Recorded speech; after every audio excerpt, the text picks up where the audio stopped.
my fellow Americans, my fellow Americans, Good evening. Good.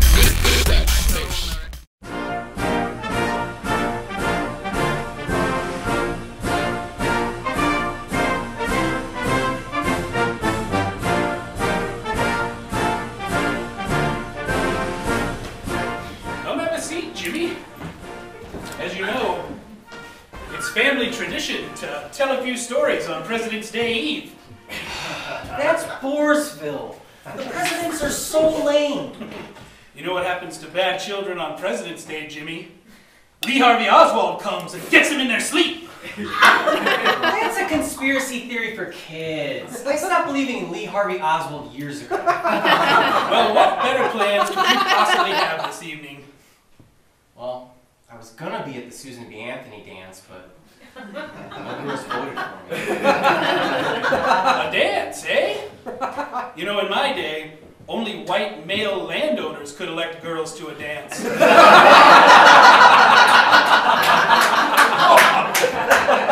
The times, they sure are a-changing. I'll never get a girlfriend. Oh, don't say that, Jimmy, my boy. You know, even the presidents had their fair share of first lady problems. Did you know that Ronald Reagan originally thought Nancy was a communist? What happened? Ronald, or as his friends, like me, called him Ronnie, acted his way to the top, becoming the first actor turned president. He got his presidenting chops as president of the Screen Actors Guild. Ronnie, or as his friends, like me, called him the Reaganator, was in charge of giving the names of Hollywood communists to the government. It was this blacklist that brought Nancy Davis and Ronald Reagan together, and it's where our story begins. Boy, it sure is an ugly day here in America, the greatest country on earth here in 1949. Running down communists in Hollywood is hard. You never know when an actor is just acting. And it sure does make me hungry. Good thing you can get food now just by driving next to a building using a drive-thru. This tiny White Castle cheeseburger is delicious. Oh, thank you, Secretary. Nancy Davis, you say? Let me see.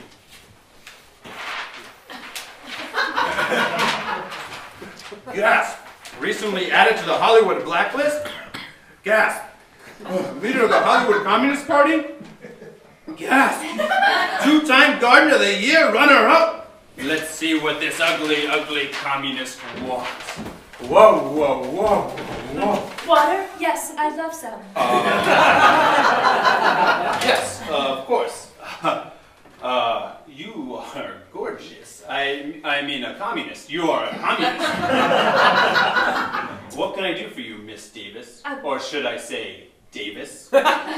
Because as a communist, you've taken away the use of titles. Historically, it means one person is over the other one because it means you guys... Yes.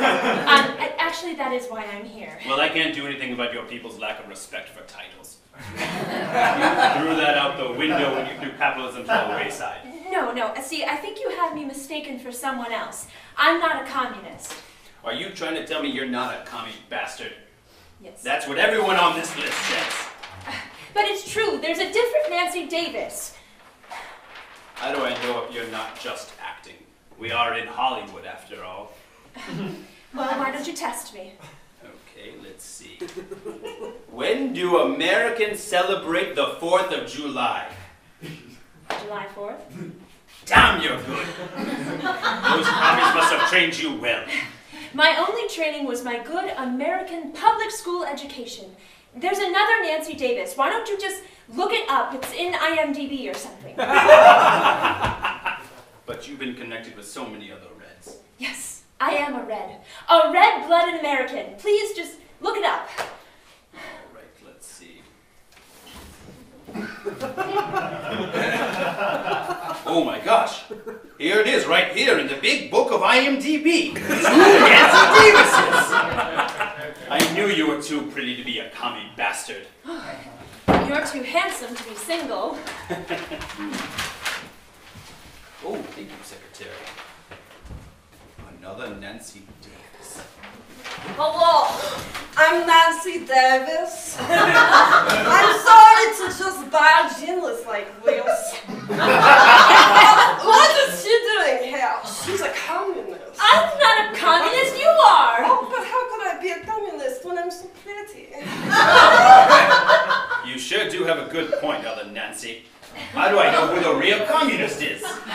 Use your heart, Mr. Reagan. Your American heart of gold. Well, if I were a communist, would I be carrying around Webster's New World Dictionary? It's a New York Times bestseller! I sure am in a pickle. You're both classically trained actors. How do I tell who you're acting or not? Because, Mr. Reagan, acting isn't real. You know, this sure does make me hungry. Can I interest you ladies in a tiny White Castle hamburger? Yes, I love when I'm starving. Oh, thank you. Oh, no thank you. I have beef stroganoff on the... Oh, no, oh, God! I bet you do, communist. Oh, but I'm so American! The blue and the red and the white! Mr. Reagan. She's the communist. What do you mean? I mean, whatever you mean. Look, we know that you're the communist. How did you know, Mr. Reagan? Because a true American can never turn down a hamburger. Oh, wow.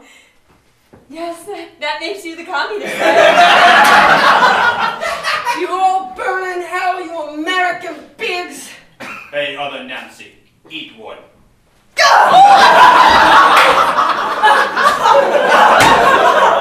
Capitalism rules.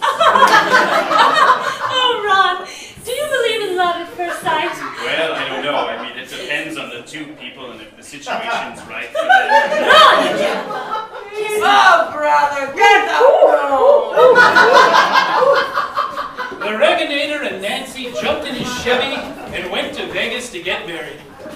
And they lived happily ever after. So you see, Jimmy, love is tricky. And so are commie bastards. If I were Ronald, I would have married both women. It just seems easier that way, and then everyone could have been happy. Why not have the best of both worlds, Grandpa? Ah, yes, Jimmy. Many men have thought the same thing. But taking on multiple lovers creates multiple problems. But surely someone who's smart enough to become president is smart enough to handle two relationships. Warren G. Harding loved to love.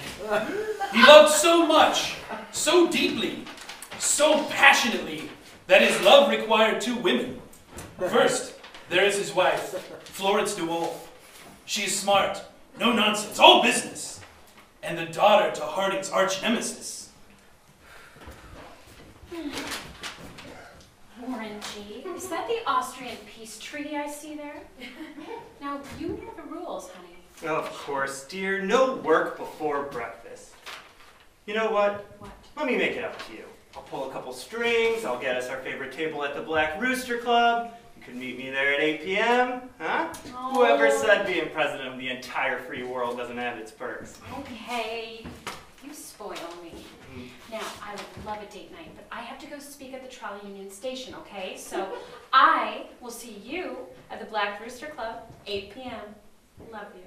Love you too. And then there is Nan. Nan is so beautiful, so 21 years old, and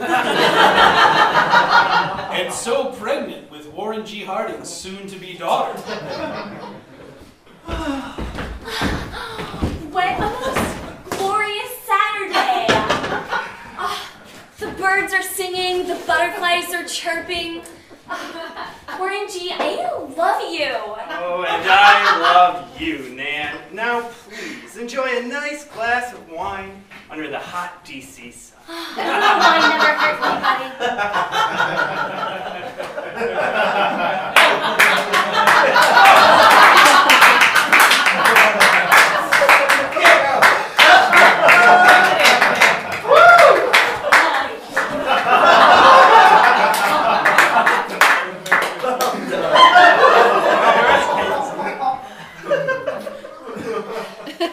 I'm getting after it.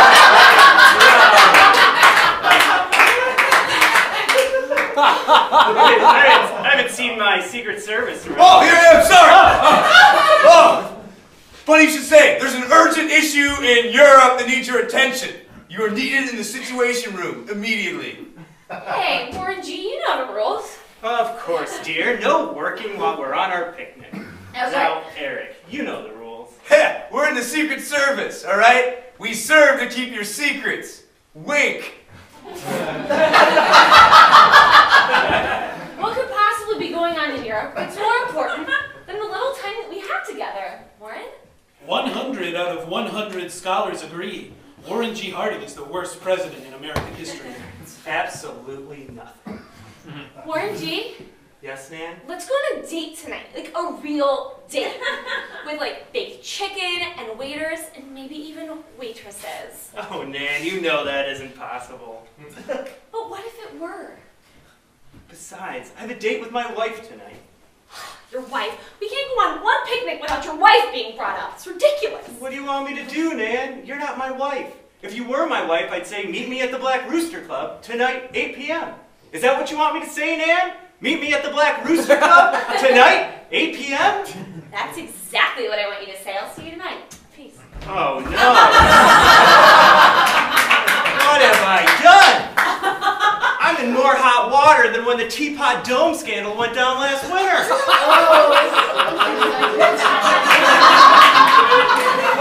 This reminds me of the trolley strike in 1919.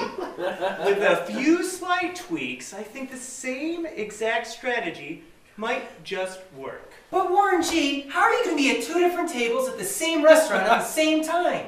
Watch me.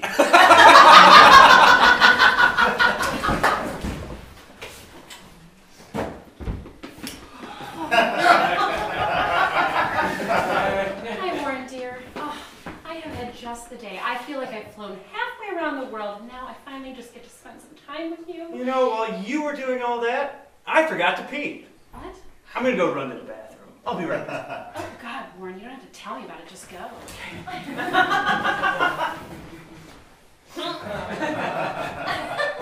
Man, I'm so sorry I'm late. Oh, that's okay. My fucking Uber got lost, so I just got here myself. Well, it is such a pleasure to have you here, but you really must go. We could both get into a lot of trouble. Nonsense! We didn't get to spend your birthday together because of your stupid wife. So I brought you a late birthday present. Oh, Nan, you shouldn't have done this. Open it. Open it right. Yeah, open it. Oh, it's a tie. It's a tie. Put it on right now. Put on the tie. You know, Right now. I would put this on, but I really gotta go pee. Okay, go. You don't have to tell me.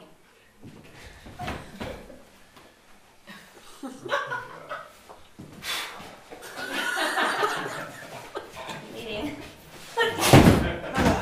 Oh, Warren, is everything okay? Oh, yeah. I'm just admiring all this fine establishment has to offer. Okay, you were just in the bathroom, so is it really that great in there? Mm-hmm. Yep. Warren, is Yeah. there something that you're not telling me? What's that hanging out of your pocket? It's A gift from your mistress, Nan? What? What the? Who the? How the? You know what, Warren? You always were a good old Southern boy. And you know. Now I've got you right where I want you. Florence, are you She's a Russian spy! Nan, are you a spy too? No, I'm CIA! I'm been tracking your wife here ever since I was a gumshoe. When I wasn't with you, I was following her. Finally, we meet face to face. You know what, man? I always thought you were kind of a floozy. I bet all the other gays on the American CIA think so too. Oh, no! Oh, pistol whip! You know what? I swore vengeance on Warren after his father destroyed my father's magazine. And you know what? I taught myself perfect American English. And then I convinced Putin to give me access to all of the military defense systems in Kentucky. And I won Warren's heart. Yeah? Well, the CIA caught wind of this 9 months ago, and I was sent in to protect the president here. Couldn't take any risks, so I had to get in real close. Florence, you put that gun down!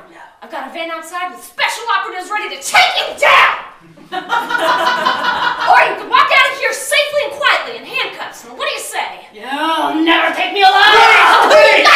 Wait! Stop!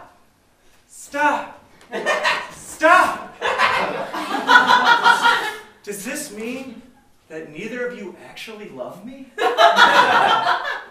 Is this all fake? Like Florence? Remember the time we went to Chicago?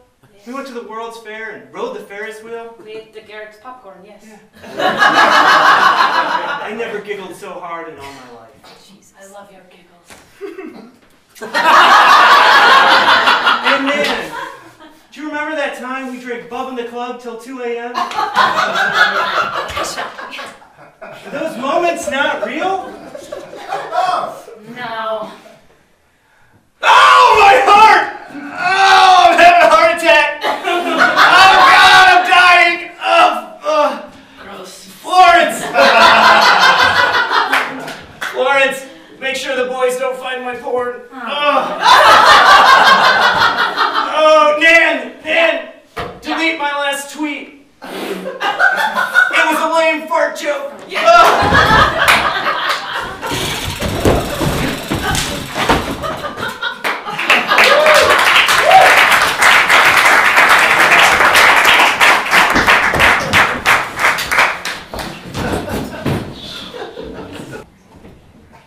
And that was August 2nd, 1923, the day our Commander-in-Chief died of a broken heart. Of course, it wasn't just our less popular presidents who had problems with romance. Really? Sure, even our most famous leaders had trouble with the ladies, even some of the ones on our money.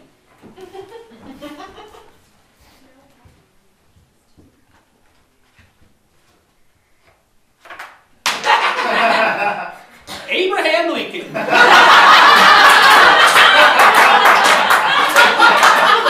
pick that up, Gee, 1 cent.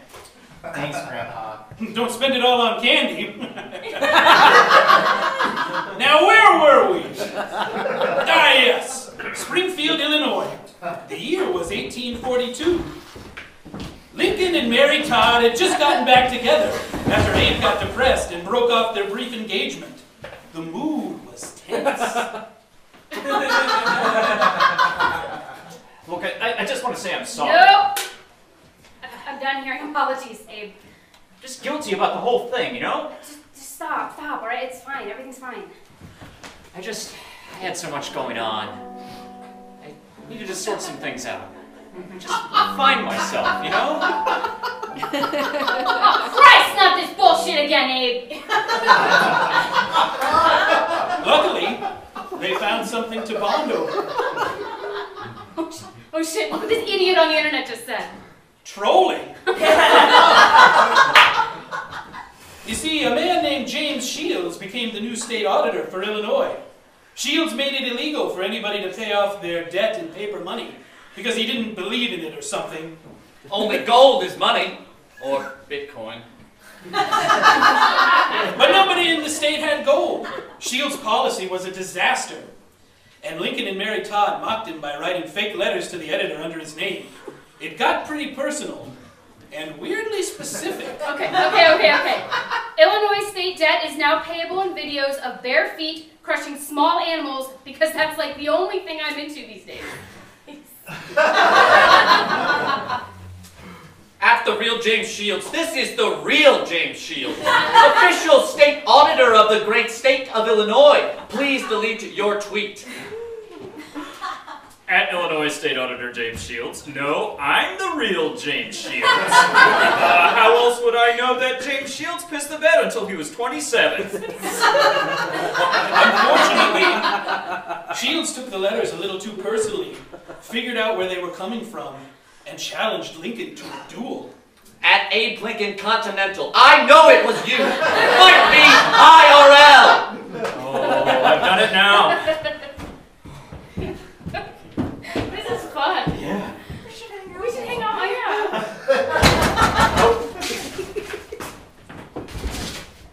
I assume you know why I'm here, Lincoln. You want to fight, is that it? I have become the object of slander and personal abuse. Only a full retraction may prevent consequences that no one will regret more so than myself. That means you want me to take back what I said, right? Well, look, it was just a joke. Okay, Jim? Lighten up. That's it, we're dueling! Okay, fine! Oh, jeez. As the challenged, you have the privilege of choosing a weapon. Broadswords. I choose broadswords. Yeah. For real, dude? You want to like cut each other in half? Yeah, you heard me. Okay, fine. All right, this is still happening. All right. Meet me in Missouri in 2 weeks. Fine. Oh God, what did I just do? Oh, stop with the melodrama. You could have just said no. You don't have to duel him. No, but he challenged me. How can I just tell him no? Well, gee, Mr. Shields, it's a little creepy for you to find out where I live and threaten to kill me because I made fun of you on the internet. It is that easy. That's not how it works. You just don't understand. Oh, you're goddamn right I don't understand, Abe. Broadswords. You picked broadswords. I didn't know I was dating Genghis Khan. You're right. Do I really have it in this gentle heart to take another man's life? Can I really go through with this? Abe, shut the fuck up! A couple weeks later, they met on Bloody Islands in the Mississippi River, just outside St. Louis. Dueling was against the law in Illinois, so they had to go to Missouri, where all sorts of things were still legal. Dueling, owning human beings, bath salts, Four Loko?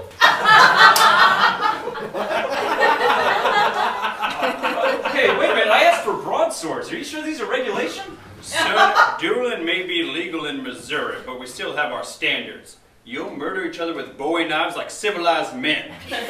All right, now I want a good chivalrous fight from the both of you, all right? No eye gouging, no crotch kicking. Just good old-fashioned hacking each other's heads and limbs off with these Bowie knives. All right? On your marks, gentlemen, get ready, go!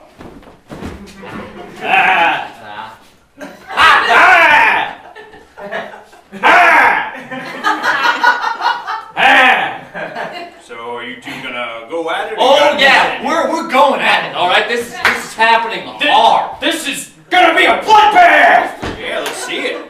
Yeah, hey guys, I don't mean to interrupt the fight or anything, but just to be clear, you just hired me to be a cardboard tree? Like, do I do anything? No? I guess that's my answer. Thanks, assholes. Alright, look, are you guys gonna do anything or not? We drove all the way out to Missouri for this. I tend to go through with it. Sorry. I think that if I demonstrate my superior reach by, say, chopping off the tall branches of that tree, I could make Shields chicken out and call the duel off.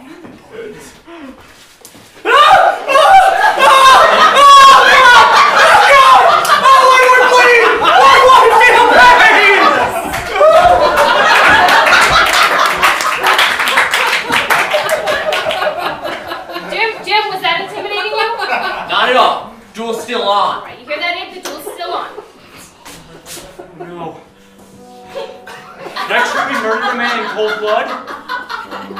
These hands, They were meant for chopping wood and towing barges and building cabins, not— Hey! Save it for your tumbler!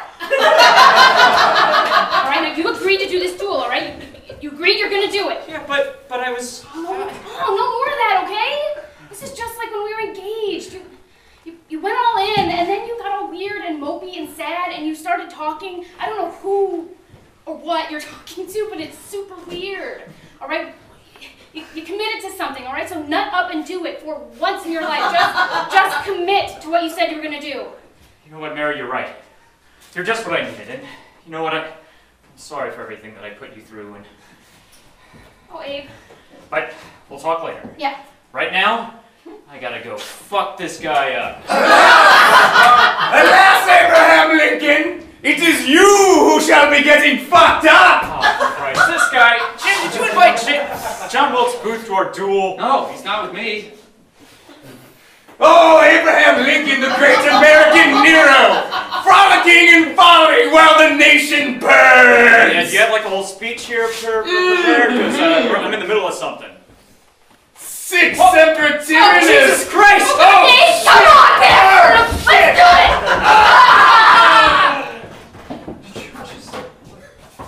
Die! That's it.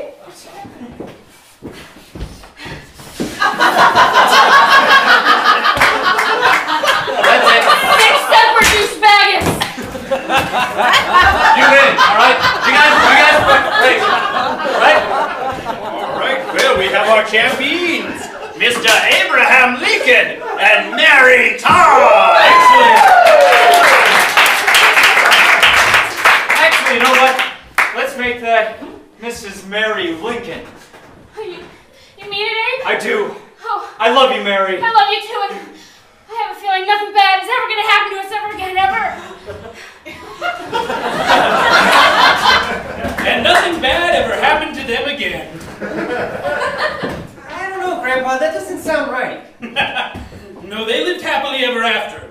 But wasn't there a big war? Look, I'm telling you what the story says, all right? Didn't all their kids die? Jesus Christ! Everything's got to be an argument with you. Look, it says they lived happily ever after. And we heard in school that he got shot in the head. Oh, so you're going to trust the school over me?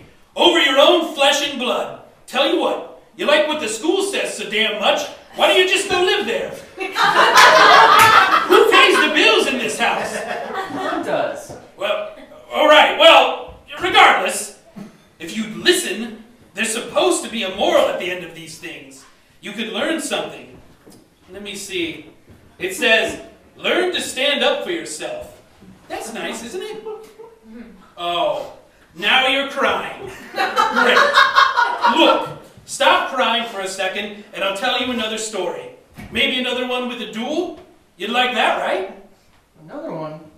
Gee, Grandpa, these presidents sure get into a lot of duels. So what? It was a different time. Men were men, and men killed other men. I don't know, Grandpa, doesn't dueling seem kind of unpresidential? Oh, Jimmy. A presidential backstory without a duel is like a barbecue without potato salad. That reminds me of the story of Andrew Jackson. The year was 1788, and a young orphan named Andrew Jackson traveled the frontier lands of Tennessee looking to make a name for himself. But his fate would have it, he was also going to find love. Tarnation! This sure is a big old country to walk across with just a dream and this here hickory switch. Gets awful lonely when there's no girls to chase and no men to give a hickory switching. Why, gasp! What is that I see in the distance? Why, it's a lady, and she looks like the purtiest piece of strange between New Amsterdam and the Republic of Oregon. Is somebody there? Good evening, miss. Mind me not, I'm just a humble traveler looking for a place to lie my head. Now don't worry, I ain't a Methodist. I got good intentions, and my money folds. Folding money? Why, you must be the king of America. Name's Andrew Jackson, and in case you haven't heard, America ain't got no king anymore. We have an elected president, and anybody can be president, as long as you're white and a man.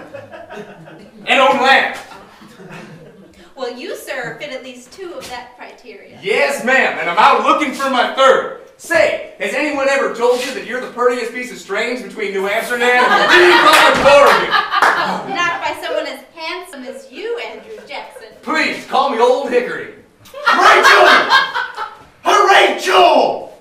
Where are you? I need me some of that shitty food you cook. Toronto! No. Now there's one thing I haven't mentioned yet, and that is that Rachel Donaldson was already married. Her husband was named Captain Lewis Robert. He was quick to anger, abusive, and sort of an all-around asshole. Lewis, please, we have company. I'd like you to meet Andrew Jackson. Andrew's a girl's name. You have to excuse my husband. He's sort of an all-around asshole. So. Listen, Rachel, nobody should ever talk to a beautiful, luminous angel like you in that manner, all right? Listen, stranger. Tiger can't change its stripes. Indian can't grow a soul. And Captain Lewis Robard will never stop being an asshole. Not now, Lewis, okay? Not done yet. My pappy was an asshole. My pappy's pappy was an asshole. My mother was a quarter jerk-off. But I'm an asshole! Through and through! Now I'd appreciate you not talking to my woman. Rachel! Get back in the city! Listen, Rachel, come away with me. I promise if you come with Andy Jackson, you will never, ever again have to cook a shitty supper. That sounds lovely, but I'm married and it's 1788, so I have no recourse against domestic abuse. That's more like it. Rachel, remember me. Okay. Things were looking down for Andrew, but it's President's Day, so you know there's got to be a happy ending, silly. 12 years later, Captain Lewis and Rachel separated, and the first person she turned to was the now prosperous Andrew Jackson. They fell deeply in love and married, but there was one teensy problem. Rachel was still technically married to Captain Lewis. This was quite scandalous, and Jackson's political adversaries were ready to pounce. Oh, James Garfield, does your disdain for Mondays ever end?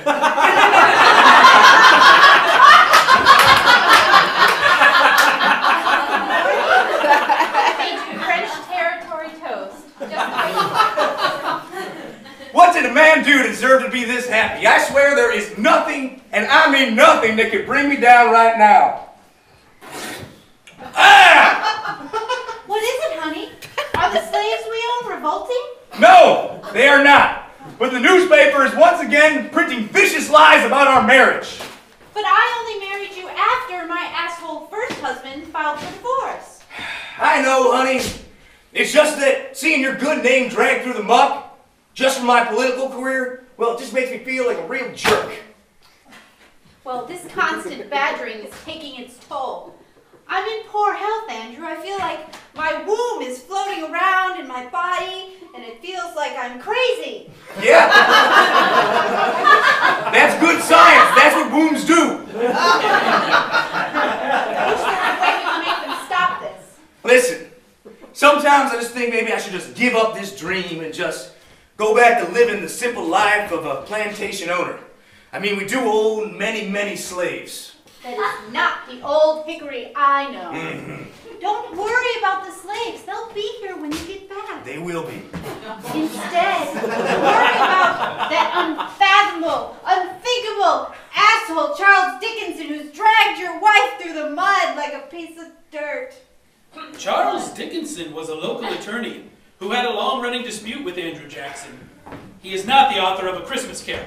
He was, however, an expert marksman and duelist. But this did little to deter Old Hickory from what he did next. Honey, that's it. I am Charles Dickinson, the lawyer, not the author, to a duel. Now, dueling was illegal in Tennessee, But as it has been said 1,000 times, leopard can't change its spots, peacock can't change its walk, two feuding plantation owners can't resolve a besmirching. They moved the duel to Kentucky. As I mentioned before, Dickinson was a revered dueler, but Jackson had a plan. I want to make this very clear, Jimmy. What happens next, more or less, actually happened. Charles Dickinson, the lawyer, not the celebrated author of Oliver Twist. You besmirched my honor by talking shit about my wife, and I demand satisfaction. And satisfaction you shall receive. Okay, all right. The rules, gentlemen. You each have 10 steps. You'll turn around and have one shot. And also, I think it's fair to say that you both proved your point this whole dick swinging contest. And I'd rather just go down to the tavern next to the haberdashery and get a pint instead of, I don't know, murdering each other. I mean, Charles, you're 26 years old. Are you really willing to die just so you can continue talking shit about this man's wife in the local newspaper? Yes, such has always been the way. Okay, fuck it, whatever. Right, back to back. Okay. 1, 2, 3, 4, 5, 6, 7, 8, 9, 10. Oh! Motherfucker! Oh my god, he shot him in the chest! Excellent! This means I win, right? I guess. Oh! Hold on now. I still got my shot. You only heard one bullet. I didn't shoot yet. You can't be serious. Those are the rules, Charles. Those indeed were the rules. See, Jackson knew that Dickinson was the better marksman, so he decided to save his shot in hope that Dickinson missed him with a quick draw. Jackson then had all the time in the world to aim and shoot.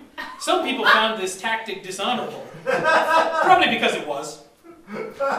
Listen, Andrew. I was wrong to throw shade at your lady. Oh,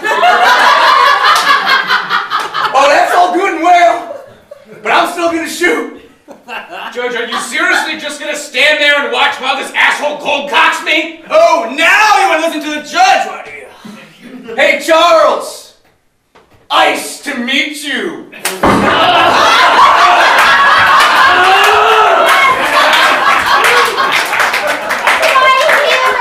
Beef and sugar, baby. Her honor restored, Rachel and Old Hickory remained together until her death in 1828. He never remarried, as no one could compare to his, quote, fat little dumpling. And that, Jimmy, is the story of how a future president found true love and murdered an unarmed man for talking shit. Andrew Jackson was what you kids call the original gangster. Original gangster? I don't think anyone says that anymore, Grandpa. That's more of an early 90s thing. Look, I'm just trying to relate. Stop riding my ass, kid. Sorry, Grandpa. Hey, you think the early 90s are cool? How about the early 1900s? Everybody was a badass back then. Even the nerds and rich kids. Especially this rich kid.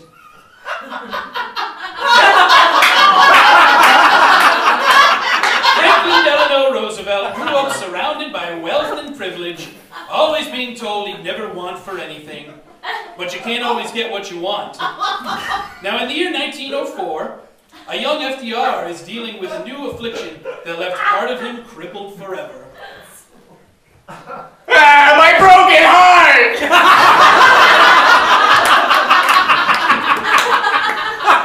I'll never be able to love ever again. Oh, Grace. My sweet Grace. What did I do wrong? Was I too forward? Was I not forward enough?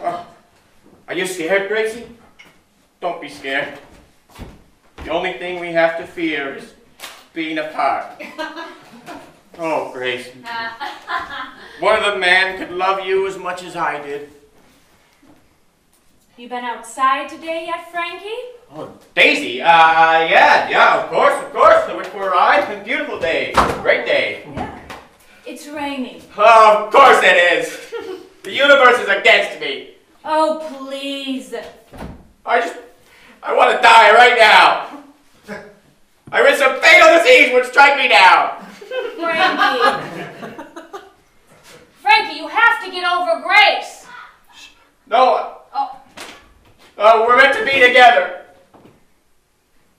This has to stop. No. That's it. We're getting out of here. We're getting out of here. No, Yes. no, we're not. Oh, okay. And what are you going to do all day, huh? Binge listen to House of Cards on the radio?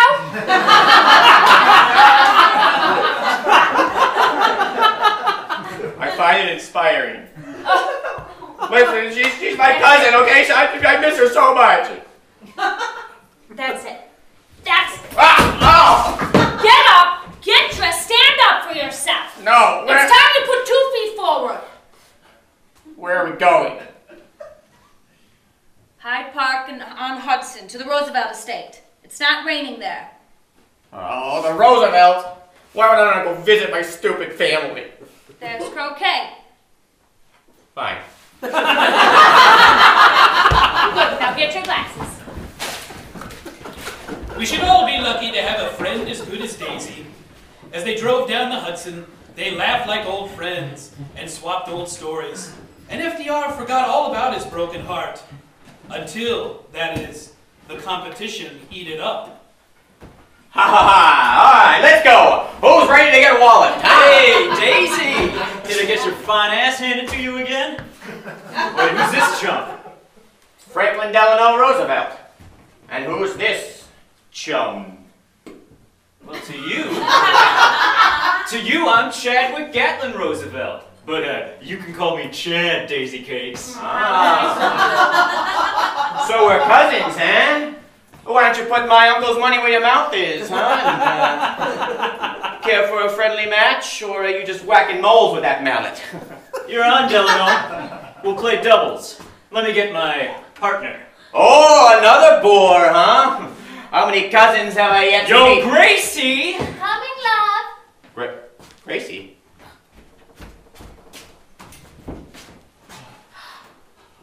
Daisy, we better go. Is that you? LMG FDR, how are you? I'm great. Hey, back off, FD bag! Come here, babe. She's my cousin now.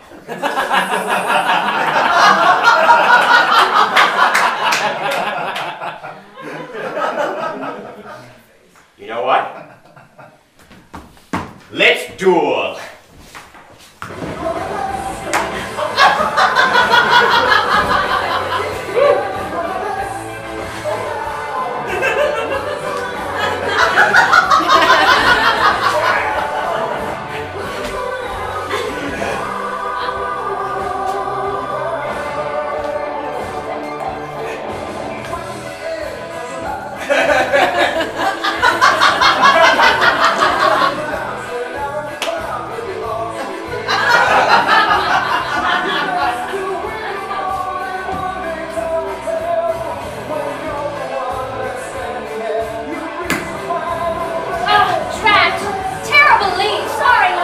Try, babe. All right, Daisy. Let's end this son of a bitch right here.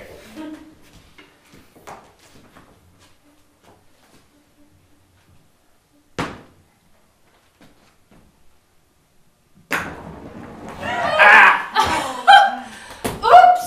Oh, sorry, Frankie. I don't know how I could have missed that one. Oh, well. Well, guess it's time for the men to take care of this one, huh? What does that mean? Yeah, what is that supposed to mean? Yeah, you know, just let the men take care of this, huh, Frankie? But I don't quite get it. we're playing doubles. Yeah, and you've been a great partner, babe. All right. Now it's my turn, and how about you just run along and get the scooter ready? We'll get the Love Boat rocking, but right now, I'm gonna hammer this home, CGR style. Oops. Brace your clutch! You ruined my Irish peel! Must have been a gopher. A girl gopher. Oh, my turn, is it? Wish I had a ball. There's one around here. Here it is. For the win.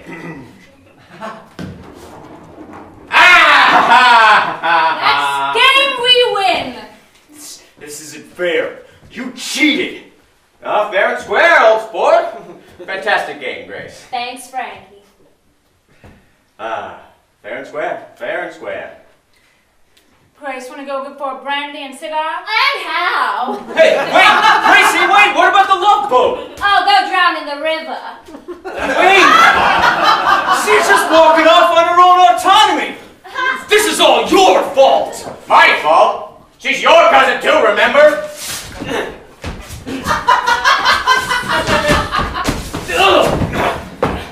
For the Oyster Bay, Roosevelt, bitch!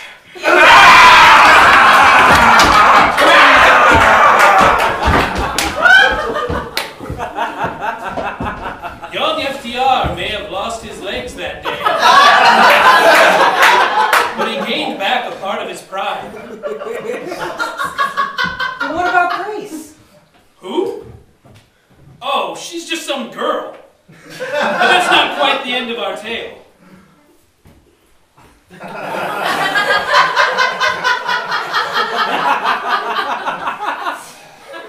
Well, the cast is off, but I'm afraid you'll never walk again. Oh. That Chadwick really did a number on your legs. Oh, God, this is so humiliating.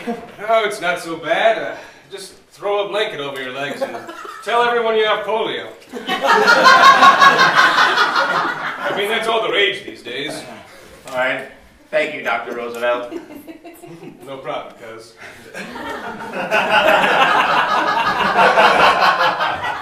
Oh, hello, Eleanor.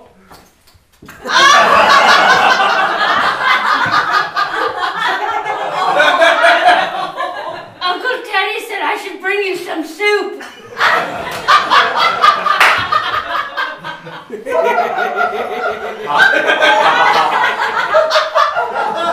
Hi there.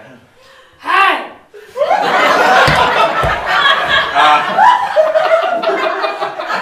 You'll have to bring it over here. I'm afraid I've been hit with a sudden bout of polio. Oh, yes. I heard they had to quarantine the croquet court. Wait. I remember you. I met you on the train to Tivoli. Yes. Eleanor, right? Yes. Why, do you live around here? Oh, yes. We all live here, cuz. Can't believe I never noticed you before. Well, maybe you had to climb a few rungs to get a little higher on the family tree. I love being a Roosevelt!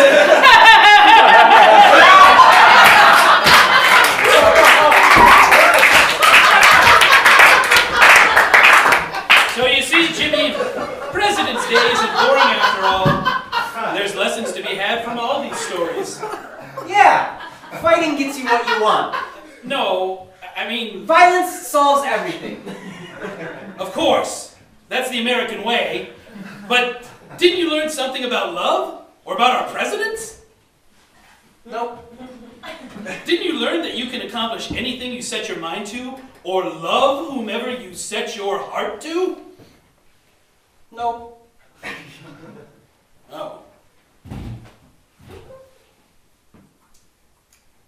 Hey, Grandpa, can we leave out some cookies for J. Edgar Hoover? I thought you were too old for that kind of thing. You never get too old for President's Day. Oh, President's Day. Oh, President's Day. Oh, Presidents, this is your day. Washington and Jefferson, Madison, Monroe, Oliver, Adams. Oh, President's Day. Oh, President's Day. Oh, Presidents, this is your day.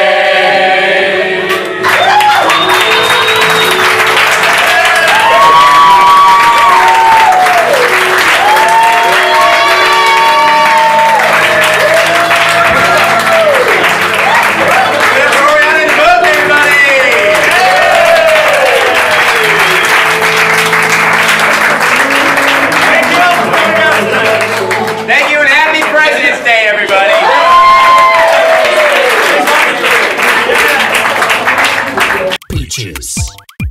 Haut, Saus.